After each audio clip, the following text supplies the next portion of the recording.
I'm Mike Shapiro. For the past 36 years, I've been a practicing clinical psychologist. Before I became a Christian at age 31, I thought that psychology was strictly a 20th century invention. Then I started reading the Bible and I realized God was way ahead of us psychologists. In fact, one of the first scriptures that ever caught my eye was in Luke chapter 10, verse 27, where Jesus says, "Love the Lord your God with all your heart and with all your soul and with all your strength and with all your mind." I realized right there, God's actually interested in the way we think. So what does the Bible say about psychology? Here's 3 things that I found.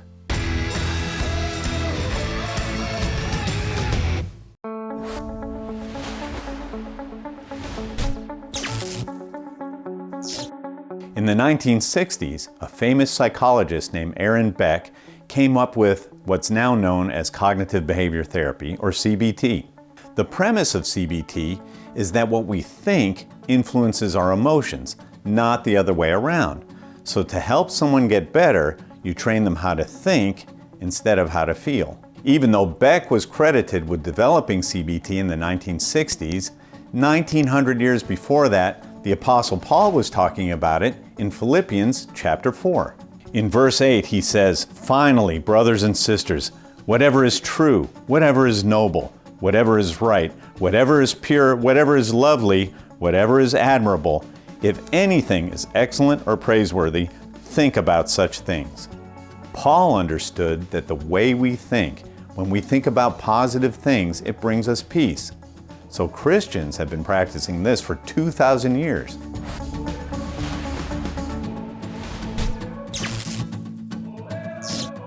Another technique from modern psychology is called mindfulness therapy. This technique was first popularized in the 1970s at the Stress Reduction Clinic at the University of Massachusetts Medical School. In mindfulness training, therapists teach people to quiet their minds and focus on the moment, not worrying about the past, which can't be changed, and not worrying about the future, which hasn't gotten here yet. The result is less stress, less anxiety, and less depression. Coincidentally, there are places in the Bible where God urges us to be quiet and be still and be patient and to trust in Him.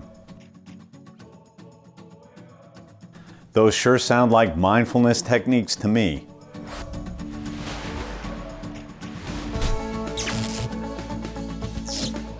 Research stemming from the Forgiveness Project at Stanford University has shown that those who forgive have fewer health problems and less depression.